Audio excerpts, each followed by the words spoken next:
Hi, everyone. Welcome to another episode of Seizing the Years, our monthly show here at Generize.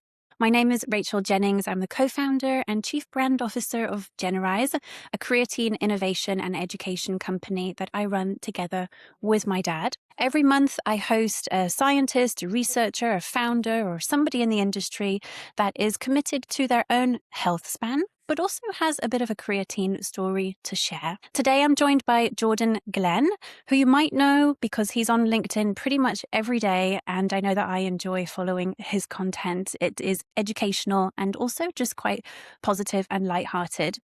He's the head of science at SuppCo, an amazing app that's available mainly in the United States to help people actually understand what supplements they're taking, how they're working, how they work together. SuppCo has recently been acquired by Function, which is a fantastic move for the business, and Jordan is going to tell us all about that and much, much, much more today. Jordan, welcome to the show. Thank you, Rachel. So great to be here. I know that my dad was on your Science Corner podcast, I think, last year, so we've had the chance to get to know each other a little bit. Your personal journey spans about 10 years, first of all, as a chief scientist in Alzheimer's research, which already rings bells for me as a creatine girl. So what was a specific breaking point within the US healthcare system that really pushed you towards the world of supplements and where you are today? Yeah, it's interesting. I started my career actually in supplements. I was a university professor for a short period of time. All my doctoral research and my lab work was supplements. I always like to say I was working in creatine and citrulline malate and beta alanine before it was cool. It was like a decade ago. And so I had left that world to move into the health tech space. I worked in chronic disease, everything from heart disease to diabetes. And then I ended up in Alzheimer's. And really the whole time being in that, I was adjacent to supplements in the sense that we were looking at preventative health. What are things that we can do that aren't just drug interventions to reduce risk of developing all these chronic diseases, including cognitive decline? And for me, we ultimately hit a point where, like, no matter what we did, we were running up against these barrier after barrier after barrier with US healthcare, whether it be cost, whether it be time, whether it be, I just don't want to do this thing. This sounds hard. And all these people needed help. And there were so many barriers to them getting it because of the constraints built within the US healthcare system that when the opportunity for SuppCo came up, it was a no-brainer for me. It kind of brought my career full circle. I have been working in supplements long before being in that space. I was able to kind of come back and do that. But also now we are every day I'm talking directly with users. I'm answering questions from users. I am able to provide recommendations and help in ways that I just absolutely could not before. And while it's slightly different space than the Alzheimer's space, it's still providing help directly back to people in a way that's really actionable. You talk about LinkedIn. I love using that as a platform to just share information with people and help people understand, because supplements are complicated. And so being able to really give this information back to people is really ultimately the reason I came back to this space, in addition to I just love working in the supplement space in general. Amazing. Look, you're such a natural on LinkedIn, and I recently discovered how much you guys post on Instagram as well. And it's just so educational. And then also there is a service or a tool behind it for people to actually use, which is fantastic because sometimes educational content leads to a bit of a dead end. So I'm a SuppCo fan. Tell me a little bit more about it. How long has SuppCo been around? Where are you at today? And what's the journey been like? Yeah, and that whole thread of, all the content leading to SuppCo, the reason I like it so much is because you don't have to pay anything. Even to get to that end and to sign up for SuppCo is free. And you get access to almost all of our nutrient information. If you want to build your stack, all that kind of stuff, it's still free. There are pro features, but most of it that people want is still free. So that's why I love it, because there's not this you have to pay money at the end to get information. But SuppCo inherently is built for what you said. We help people understand what supplement, for what reason, at what time, how. So if you come in, you're like, I'm having trouble sleeping, or I'm not recovering as well from my workouts, I don't know what to take, we can help with that. And so once you've identified, maybe you need a magnesium glycinate for sleep or a berberine for your cardiovascular health, your glucose control, the second half of the platform is dedicated to what do I buy. So we don't do affiliate links. We don't make money by recommending certain brands. What we do is we take 30 plus concepts of supplement making, everything from manufacturing standards, testing standards, third-party certifications, the science behind certain products and brands. And we rank this, and so we take all that information and create a score on a scale of 1 to 10, 10 being about as good a product as you could possibly make, and so far and so on. And we make $0 from these scores. They're completely objective. They're completely transparent. Why a brand gets that score is very, very, very public on the site. And we just help people understand, hey, if you want a product that is non-GMO and vegan and has these ingredients, this is a good example for you to go buy. And we don't make money off selling it. And so that, I think, is why we've been successful doing what we're doing, is because we don't really have, there's no internal motivation to like push products on people. I love when we have somebody come in that is taking 15 products, we get them to 5. And we take things out of their stack, as much as I love how we can add things to people that they need help with.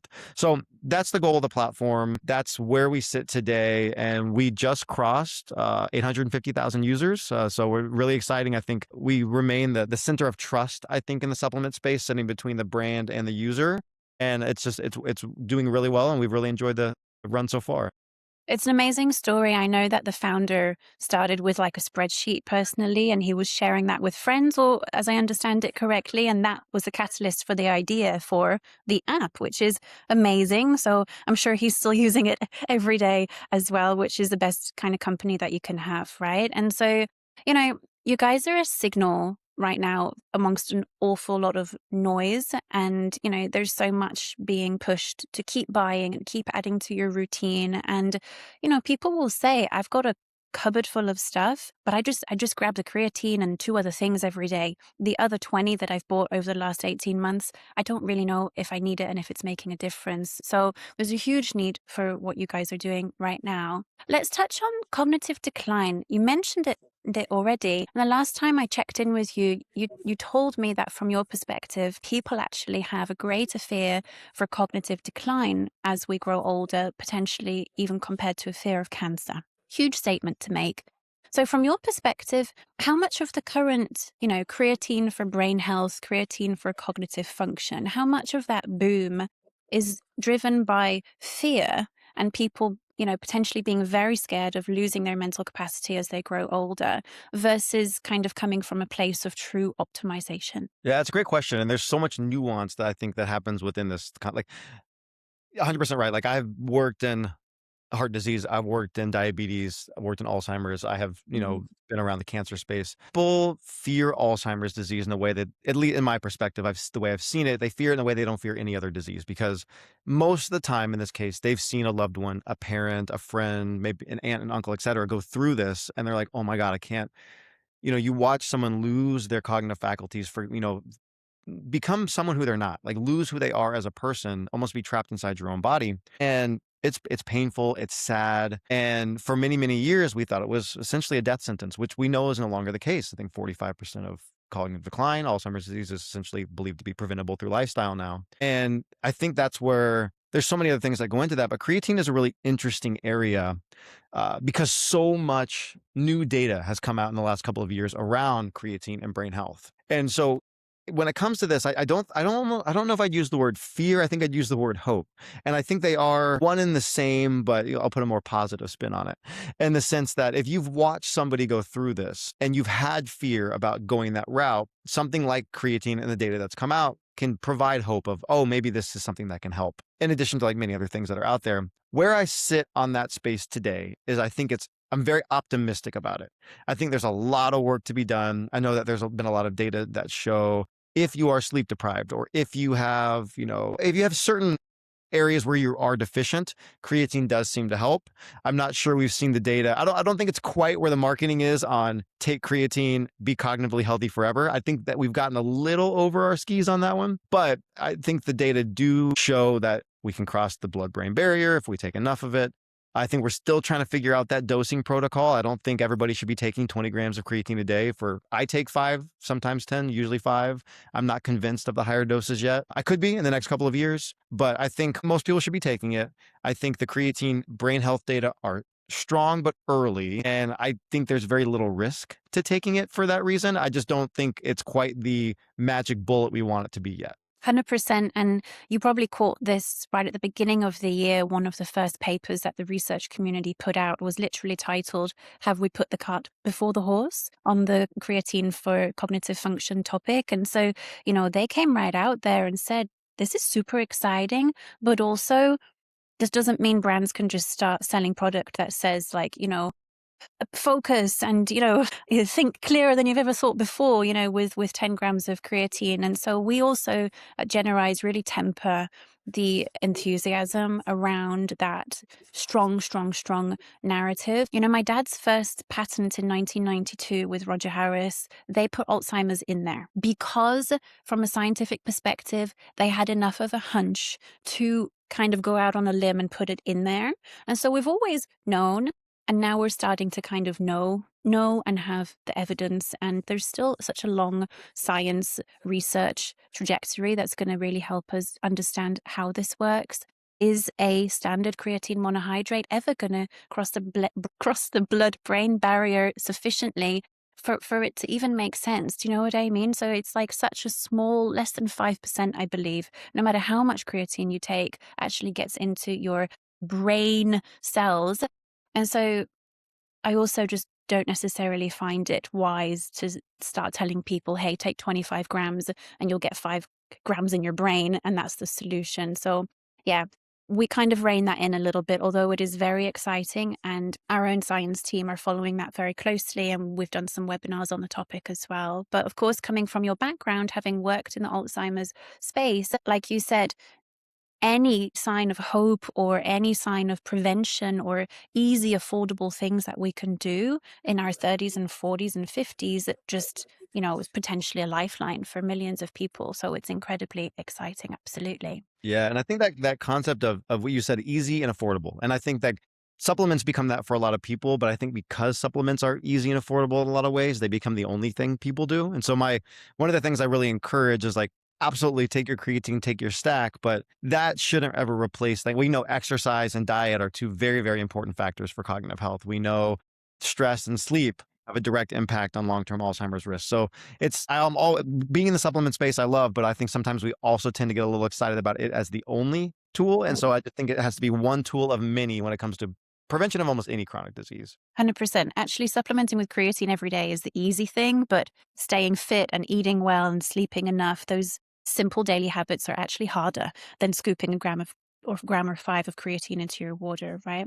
Yeah. How does SuppCo actually maintain this sort of status as an unbiased authority in the industry? You have to be incredibly committed to that integral goal that you guys have to not be dominated by paid endorsements. How has the company navigated that so far, and how do you maintain it? That's a good question. I think we realized early on that the only way SuppCo was going to be successful is if we have the buy-in from the user, the consumer, and the brand. And so if we start taking paid affiliate links from brands, we're going to lose the trust of the consumer.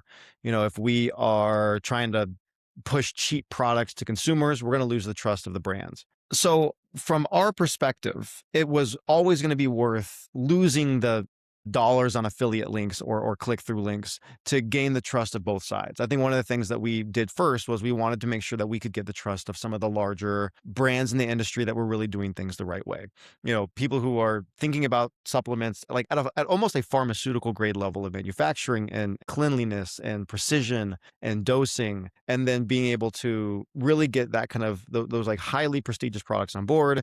That brought in a lot of users. And then we continue to just make sure that in no way, shape, or form, like, for example, I get asked to sit on advisory boards or speak out on behalf of supplement companies regularly. And I won't, I don't do that on brands for very specific reasons. We don't ever want it to look like we are in the pocket of a brand, because at the end of the day, our whole goal is to support the consumer. And the moment we lose that trust from our consumers, we don't function the same way as we did initially.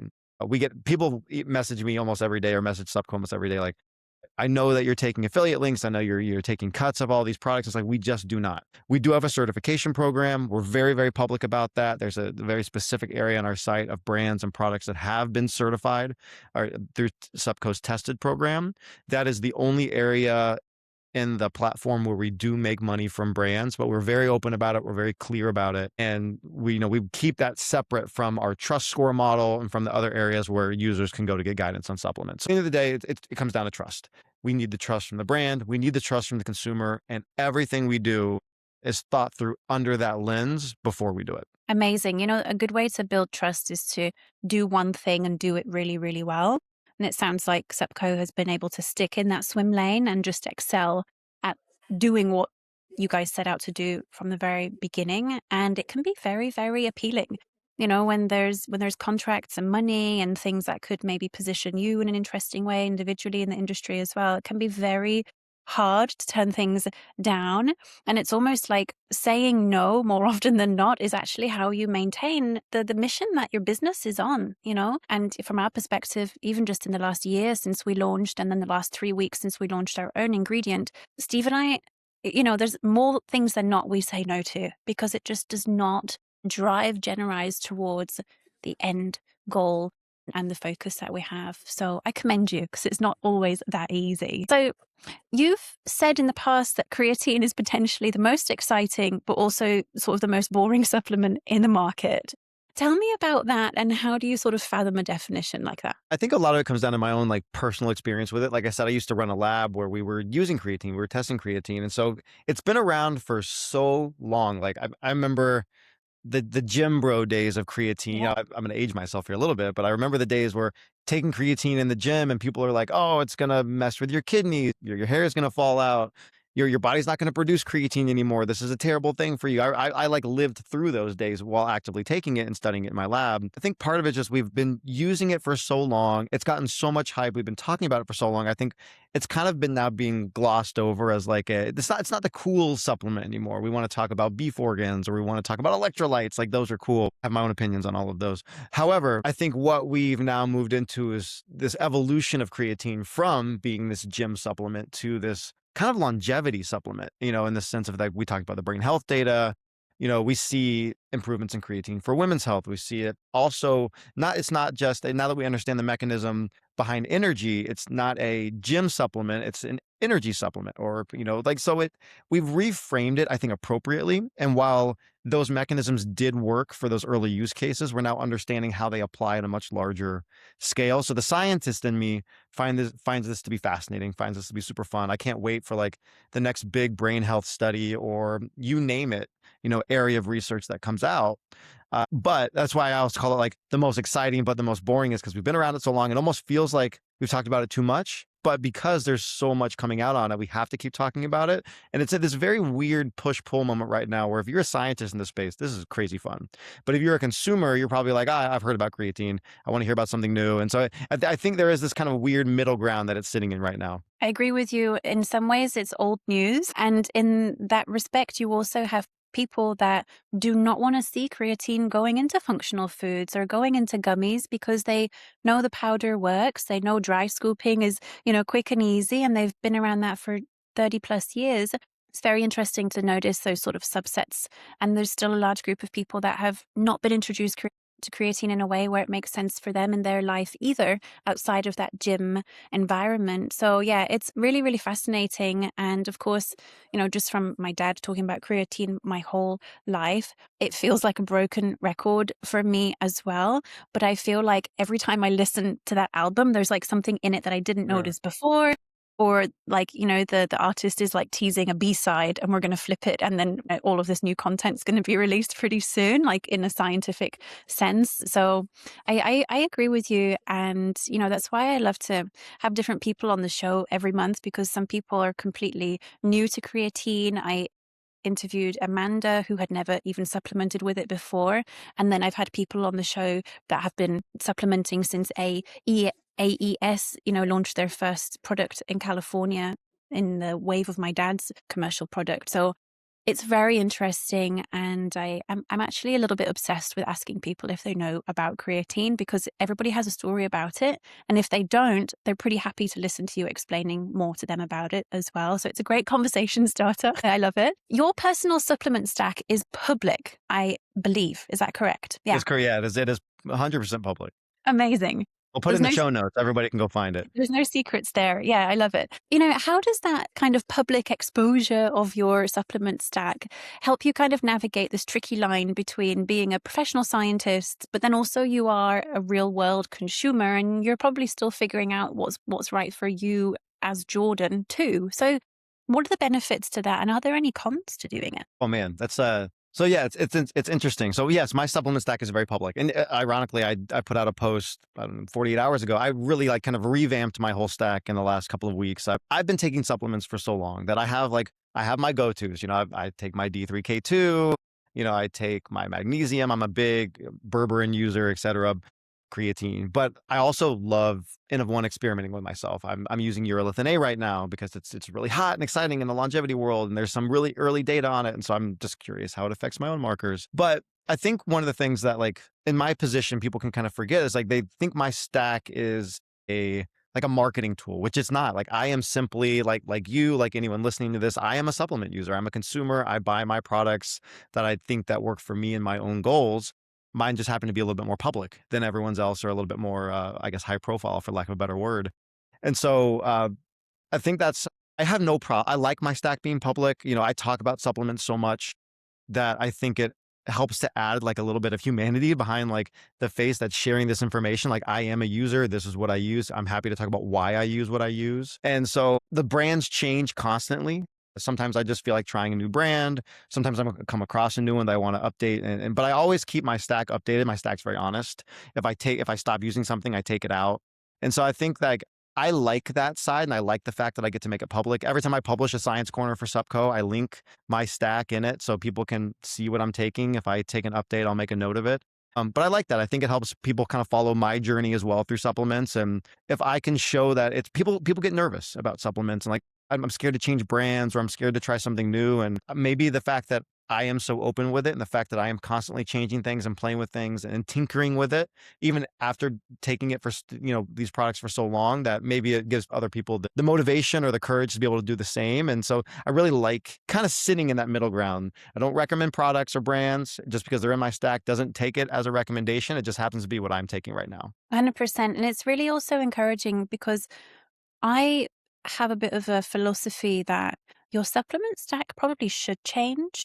Maybe I'm speaking from a female perspective here, but I even throughout the course of a month will change how much creatine I am taking and supplementing with. And there's a couple of days in the month where I will take like 10 because I'm like gearing up to go through like extreme energy depleted, just even 72 hours. And I know that. And so, especially now we've got so much research coming out about creatine, more so from like a reproductive and a postpartum perspective, and then getting into perimenopause, menopause, and beyond. In my mind, it makes sense that our bodies needs, just like from a dietary perspective, there's times in your life where your macros should be a little bit different. If you're training for a marathon, when I do that, my carb intake is way different than when I'm not training for a marathon. So am I onto something there? Do you feel like it should be fluid, or should people be like locking in and doing the same routine for decades on end? Yeah, so I have a very, very strong belief in supplements that you should never take something if you don't know why you're taking it.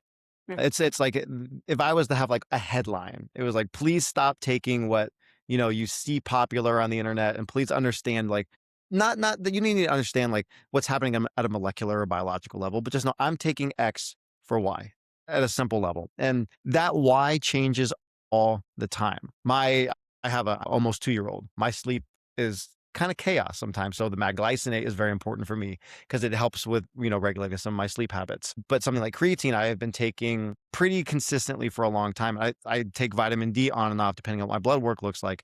I live in Boston. Boston winters are brutal. We don't see the sunshine. I'm on vitamin D. Sometimes in the summers, if my vitamin D levels are okay, I might stop. Everything should be fluid. You should understand why you're taking it. If you have access to do your blood work, you should be doing it so that way you can kind of map your supplements to the right goals. But I also think that you should not be afraid to experiment. Like I said, I'm taking Urolithin A. I know a lot of people that are trying NAD plus or the precursors for longevity purposes. If you're trying to reduce inflammation and you want to go after a turmeric curcumin, or you want to look at fish oil, like, there's nothing wrong with that. I think when people experiment, they do it wrong most of the time because they either don't take things long enough, or they don't track the marker or the reason why they're taking it.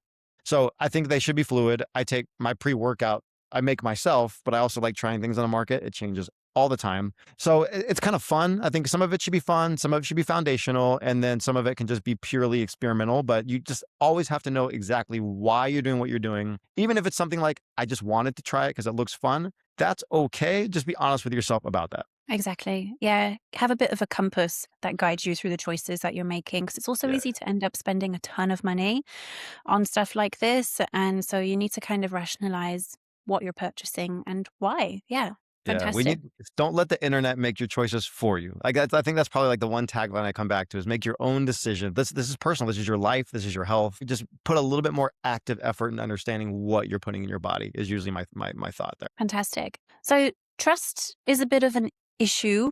Whether you're talking about creatine, I know protein had a bit of, headline tabloid attention recently about the quality and the impurity control in protein as well. So this trust thing is really kind of so prevalent at the moment. How does SuppCo avoid being part of those sort of gray area discussions? That's a good question. The simple answer is we remain unbiased. I think that's the even at the expense of revenue. Like we frequently turn down revenue opportunities in an effort to remain what I call like the source of truth in the industry. Like if we are going to successfully sit between the user and the brand, neither side can see us as, pushing an envelope one way or the other. We have to be very objective.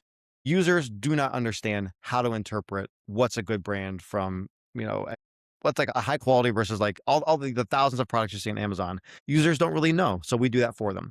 Brands, especially good quality ones, are looking for ways to show why their products cost more because of what's happening behind the scenes in the development process. We can help them do that. And as long as we remain objective in that, then I think we can hold that place of trust. But if all of a sudden we were to promote a product that maybe had a lower, even if it had a high trust score, and a user started to think like, oh, why are they pushing this product so heavily? All of a sudden our credibility comes into question. We're not as effective as we could be. It's funny. I put out an article. I was covering a study on Cocovia. They did this huge study that came out on brain health and heart health. And I covered the study, but I did not link the product. And if you look in the user comments, they got very angry with me for not linking the product. And I purposely did it because I didn't want to look like it was promoted. It wasn't promoted. Like we weren't getting paid to do this. I just thought the study was awesome. And if you look, like people were pretty upset that I didn't include it. And so that's how far I go to like not make it look like we are promoting product. I ended up adding it because, why not as part of the study? But we will go out of our way to make it look like to show that we are not, in bed with any sort of brand or product or trying to promote a certain brand or product, almost to sometimes my own detriment. So I think that's the only way that we maintain trust is just by being this independent kind of source that sits between the user side and the brand side in this industry. There's obviously a demand for that because 850,000 people have signed up to be part of it as a community and as a daily tool as well. So, is there like a surprising sentiment or some kind of like maybe that the US consumer voice is expressing right now from a, purchase power perspective that the scientific community might not be so aware of, or that those two things are not kind of aligning? Yeah, I think I don't think that we give consumers enough credit. I think one of the things that I see through our users on SuppCo is that they're hungry for information. They want to know more about the science. They want to understand it, but it's a super unreasonable thing to think that people are going to go through PubMed and sift through science and research and like trying to, that's just not a fair thing to do. That's like asking me to become a marketer overnight. It's just not going to happen. So one of the things that I think that brands don't do a good enough job of is like sharing their own wins and accomplishments, sharing their own science. I know brands that have done tons of science behind their products. You can never find it anywhere on their website. And I don't think we give consumers enough credit because I think like, oh, consumers don't want it. They don't understand it. I can say firsthand, I write about science for SuppCo all the time. I present studies for SuppCo all the time on supplements and different brands and nutrients. People love it. They want it. They want to understand more of it. Just because they're not reading papers doesn't mean they don't want to understand the science, and they're willing to pay, higher dollars for products that have that validity behind them, for the products that have that quality behind them. And I think that lever gets missed quite a bit, where we're like, oh, people just want the cheapest thing possible, regardless of what's happening. That is not what I see to be true. People are willing, they're just not willing to just throw money out willy nilly. They want to understand what's happening. And I think brands can do a better job of showing off like what they've done because that's what users are looking for. Like the consumers are getting savvier. They're understanding their stacks more. They're starting to think a little bit differently about their supplements, and they're looking for those higher quality, higher profile products, and they're willing to spend for them if they understand why that price point is what it is. It's fascinating. And I would say that people are interested in also understanding more about how our bodies are working. And we're kind of coming out of this It's very anecdotal of me to say this, but we're kind of coming out of this period, especially women my age. I'm 34. Like, we were given certain medications without even understanding like how our menstrual cycle really works, and just being put on the pill for 15 years and like not understanding actually like what's going on. And I've noticed just within my friend group, and also, with people that contact us, people are more in tune with wanting to understand, yeah, I want to know more about creatine, or I want to know more about anything else, but I want to understand more about myself. Do you get what I'm saying here? There's this deeper Absolutely. interest in that. And, again, for me, that's what really, really clicked, and what made me finally start supplementing with creatine. And Steve Jennings is my dad. Like, and I didn't supplement with creatine until I was 27 years old. And I was diagnosed with a very cliche millennial burnout driven Hashimoto's thyroid thing. For the first time in my life, I actually wanted to learn about my own energy systems, about my metabolism, about my hormones. And then the data and the info about the supplements had like a deeper purpose for me, because I just cared more. I think people care so much about their health and stuff at the moment, and all of these big run clubs, and, Gen Z is not drinking as much alcohol. Like, there's such a cultural shift that's just making all of this science really hit home for millions of people that probably were maybe not interested even 10 or 15 years ago. That's my take on it. So, yeah. I feel that to be true. I guess signal for this is either whether it was my LinkedIn or the comment section on a lot of the articles that are written for SuppCo, the level of N=1 comments that people get that are so personal to, I have this or I experience this. How do I make supplements work for me under this condition? It's constant. And some of them I know how to answer, some of them we don't have the data for, but people are incredibly interested in how is this going to affect my N=1 use case. And I think that's very different than it was, even 5 years ago, where people are like, I'll just take it. We'll figure out the rest later. People really, truly want to understand what's happening. I think that makes complete sense in what you're experiencing as well. It's why there's this exciting undertone in the industry right now, because the science that's coming out and then the products that are being developed, they're actually landing somewhere. They're very receptive, hungry audience, which is amazing. Ultimately, we're all here to help people feel better by bringing them efficacious information and products. There's a good vibe in the industry, I would say. So, I mean, you're on the show. It's called Seizing the Years. I've been running it since 2024. Obviously, Seizing the Years means something to everybody. We're talking about health span, longevity, doing the things we love for as long as possible. What does that mean to Jordan right now in 2026 as a father, as a business person, and just as a guy living his life? I mean, I've always been in health. My PhD is in exercise physiology. I've always been in supplements. I feel like seizing the years and this concept of health span versus lifespan has kind of always been front and center. Except I'm a dad. I have a 2-year-old, so we're not going out and kicking a soccer ball yet. But as he gets older and does those things, like I want to be able to do those things. Like I want to. I'm a collegiate athlete. I want to be able to do those things with him. Maybe he wants to be a dancer. Maybe I try that. I would just want to be able to do all of those things as he gets older. Also, there's so many things I like doing. I'm an avid climber. I love, and so I want to be able to continue to do that. I see guys in the gym doing it and they're like 50, I'm not quite 40 yet, but I see guys in the gym doing it in 50, 60, 70. It's very motivating to me just to be able to maintain the things I enjoy doing over time. And that's what seizing the years means for me personally, is how do I continue doing what I'm doing now, what I enjoy doing now, for literally as long as possible, and then getting to experience that time with my son. I have those memories with my own dad of playing, ball growing up, all kinds of things, and I just want to be able to provide that. So I think it's probably generic. I'm sure a lot of people say something very similar, but that is absolutely what seizing the years means to me. Amazing. You've got so much to look forward to, not just with SuppCo, but also with your personal and your family life. So I'm looking forward to following along for future posts. Jordan, for anybody listening that's like, I need to get SuppCo on my phone right now, or I actually want to reach out, from a professional perspective, how can people get in touch with the SuppCo team? Yeah, I mean, so shoot us a note on LinkedIn. Like I said, I'm always LinkedIn. Our company's all over LinkedIn. They can send messages to our support channel. Download the app. Like that's probably the easiest way to do it.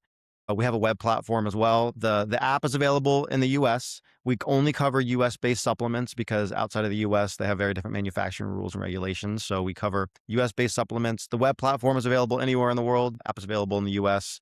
But yeah, reach out to me on LinkedIn. I'm always happy to chat. I'm pretty active there. So always happy to answer questions. I just think this is an area that everyone should be asking more and more questions about. Fantastic. I'll make sure to put all of the links in the description box below and tag all of the places where you need to be to download the app or to contact Jordan or check out more about SuppCo or read more about the acquisition by Function Health as well.